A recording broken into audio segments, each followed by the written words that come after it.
En el momento en que Darla Wensley irrumpió en nuestro muelle y bramó con su voz chillona, este agua está bajo regulación de la JOA, señor. Toda mi familia quedó paralizada, no de miedo, sino de asombro, porque mi tía Jo ya estaba sacando su placa de su bolso de playa. El tío Re estaba enviando mensajes a la oficina del alguacil de los CE. Desde su tumbona, y mi sobrino Milo, de 12 años, murmuró tranquilamente desde su lugar de pesca, supongo que es hora de la operación encubierta. Para cuando Darla terminó su diatriba sobre dispositivos de flotación no autorizados y mantenimiento inadecuado del muelle, 7 miembros de la familia tenían credenciales federales a la vista. La expresión de su rostro no tuvo precio, como si alguien le hubiera dicho que su preciado reglamento de la JOA estaba escrito en crayón. Me llamo Clint Mullen, y a los 39 años, soy un investigador de seguridad nacional de voz suave que finalmente había tomado sus primeras vacaciones reales en 12 años. Mi familia y yo condujimos hasta Marrow Run Acres, una urbanización pseudo-rural con acceso controlado, JOA, que se había construido alrededor de un lago de granja de propiedad privada que ha estado en mi familia durante 4 generaciones. Los constructores habían convencido a agricultores locales de vender parcelas para MC mansiones y casas adosadas, creando este híbrido extraño de conformidad suburbana rodeada de tierras de cultivo reales. Técnicamente, la JOA se estableció solo después de que la granja vendió los lotes adyacentes, pero aquí está el truco. El lago seguía registrado únicamente a nombre de los Mlelen, lo poseíamos directamente, teníamos los papeles para demostrarlo, y lo habíamos estado usando desde antes de que existieran la mayoría de estas casas. El problema era Darla Wensley, presidenta de la Meadowrun Serenity Association, que insistía en que todos llamaran a la asociación MSA, como si fuera una agencia federal en sí misma. Darla no aceptaba nuestra propiedad. Llamaba al lago una comodidad espiritual compartida y alegaba que nosotros, los Mlelen, estábamos invadiendo la energía comunitaria. No es broma, realmente usó esas palabras con total seriedad. Darla era una exconsultora de aromaterapia que decía tener una especialización menor en derecho inmobiliario de lo que solo puedo asumir que era la Universidad de YouTube. Tenía un cabello rubio perfectamente peinado que nunca se movía, ni siquiera con el viento. Y llevaba trajes de negocios a las barbacoas de fin de semana. La mujer era un estereotipo andante y hablante del exceso de poder de las JOA, y había hecho de su misión personal imponer su dominio sobre cada centímetro cuadrado de Marrow Run Acres, incluyendo nuestro lago. Al segundo día de mis desesperadamente necesarias vacaciones, Darla apareció en nuestro muelle a las 7 de la mañana, sosteniendo una carpeta de 3 anillos rotulada código acuático con letras laminadas. Exigió con su voz más autoritaria que retirara nuestro barco de pedales, al que llamó un contaminante visual para la integridad paisajística de la comunidad. Insistió en que cesáramos todas las actividades de natación inmediatamente, citando algo sobre el riesgo de contaminación del aura, lo que sea que eso significara. Pero el colmo fue cuando nos dijo que nos abstuviéramos de hacer barbacoas agresivas cerca de los humedales sagrados. Yo estaba asando perritos calientes a 20 pies de mi propio muelle, en mi propia propiedad. Cuando le informé educadamente que el lago era propiedad privada de mi familia y le mostré una copia de la escritura que guardo laminada en la caseta del bote para ocasiones como esta, Darla me miró con una sonrisa condescendiente y dijo con el tono más paternalista, eso es adorable, cariño, pero el agua es una frecuencia compartida que trasciende las líneas de propiedad.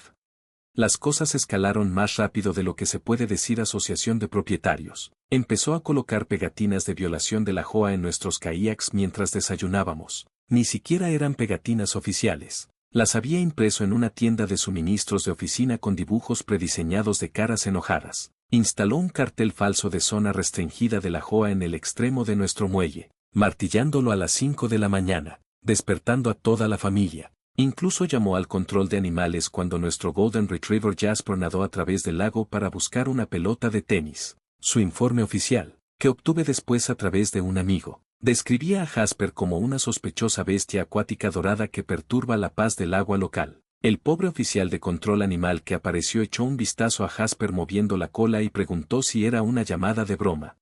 Pero luego Darla cruzó una línea que cambió todo. Presentó una queja ante los servicios de protección infantil, alegando que los Mlelen estaban criando a menores en un entorno acuático que no cumple con el código y que representa un peligro inminente para su bienestar. La trabajadora social llegó un martes por la tarde y encontró a mi sobrino Milo, de 12 años, demostrando la técnica correcta de RCP en un maniquí de entrenamiento. mientras su prima Hila daba una charla sobre seguridad en el agua a los niños más pequeños con una presentación de PowerPoint que ella misma había hecho. La trabajadora social preguntó con genuina curiosidad dónde habían aprendido todo eso los niños. Milo respondió casualmente que lo había aprendido en un campamento de fin de semana de FEMA para jóvenes respondedores. Hila añadió que su papá era del servicio secreto y su mamá trabajaba para la TSA. Así que los protocolos de seguridad eran básicamente tema de conversación en la cena de su casa. La trabajadora social se fue con una sonrisa, un folleto sobre preparación para emergencias que Milo insistió en que tomara, y probablemente la mejor historia que contaría en fiestas durante años. Pero Darla, impertérrita y aparentemente inmune a la vergüenza, intentó su último movimiento. Apareció una mañana con churros de piscina y cinta de precaución, intentando literalmente acordonar nuestro lago como si fuera una escena del crimen. Había reclutado a otros 2 miembros de la junta, Harold y Vivian, que parecían profundamente incómodos mientras ella les indicaba crear una barrera flotante alrededor de lo que llamaba la zona protegida de la MSA. La visión de 3 personas mayores con ropa informal de negocios tratando de conectar churros de piscina con bridas plásticas mientras flotaban en flotadores inflables habría sido hilarante si no fuera tan absurdo. Fue entonces cuando ya había tenido suficiente de este disparate. Me puse en contacto con mi amiga en la oficina del fiscal federal para confirmar la legalidad de la escritura de mi familia y explorar nuestras opciones. En 48 horas, la JOA recibió una carta de cese y desistimiento en el membrete oficial del Departamento de Justicia, seguida de un aviso de revisión federal de cumplimiento del uso de la tierra. La investigación que siguió reveló algo increíble. Darla no solo nos había estado acosando, había estado desviando sistemáticamente fondos de la JOA para su campaña de toma del lago. Había gastado 17,000 pesos del dinero de la asociación en boyas marítimas, drones de seguridad que alegaba eran para el control de gansos, y un pontón que había bautizado como el vehículo de aplicación de la MSA, con una pintura personalizada que incluía el logo de la JOA. La investigación creció como una bola de nieve cuando otros residentes comenzaron a presentar sus propias historias sobre los excesos de Darla. Había multado a un veterano por poner una bandera estadounidense 2 pulgadas más grande de lo permitido. Cobró 500 pesos a una familia porque su gnomo de jardín miraba en la dirección incorrecta. Y una vez intentó regular el volumen de las risas de los niños en los patios traseros, creando una tabla de decibelios real para niveles aceptables de júbilo. La oficina del fiscal general del estado se involucró cuando descubrieron que había estado emitiendo documentos legales falsos con sellos de notario falsificados. Resultó que Darla había estado dirigiendo la JOA como su reino personal durante 3 años, y todos habían estado demasiado intimidados o demasiado cansados para luchar hasta ahora.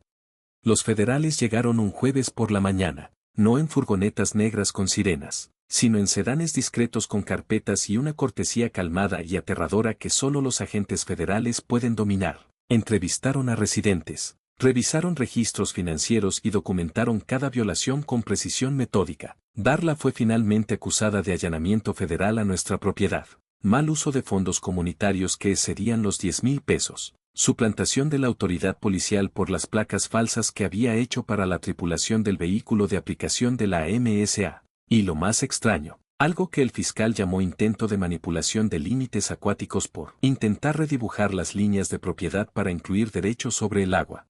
La fiscal federal, una mujer sin rodeos llamada Patricia Chan, pareció ofenderse personalmente por el abuso de poder de Darla y le imputó todos los cargos aplicables. La reunión de emergencia de la Junta de la JOA que siguió se celebró en el centro comunitario y tuvo que trasladarse al gimnasio de la escuela secundaria porque acudieron tantos residentes. Equipos de noticias locales estaban allí, habiendo tenido noticias de la historia. Yo presenté nuestras escrituras históricas que databan de 1923, credenciales federales de 6 miembros de la familia que actualmente estaban en el ámbito de la ley, y la hermosa filmación con dron de resistencia que mi primo experto en tecnología había capturado de Darla poniendo bridas a un cisne mientras gritaba sobre establecer el dominio marítimo.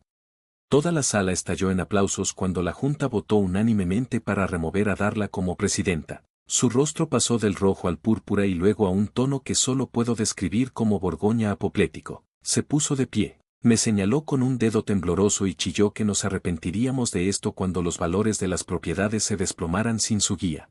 El juez en su sentencia, 2 meses después, Estuvo mucho menos divertido por sus payasadas de lo que había estado Internet desde que el video de su forcejeo con el cisne se volvió viral. Darla fue declarada culpable de todos los cargos y sentenciada a 3 años de libertad condicional federal, 400 horas de servicio comunitario, específicamente enseñando seguridad acuática en la piscina pública bajo estricta supervisión, y se le ordenó pagar 43,000 pesos en restitución a la JOA por los fondos desviados más daños y perjuicios. Cuando el juez leyó la sentencia, el cabello perfectamente peinado de Darla se movió por primera vez que yo había visto, mientras negaba con la cabeza con incredulidad, su boca abriéndose y cerrándose como un pez boqueando, incapaz de formar palabras reales mientras el alguacil la guiaba fuera de la sala del tribunal.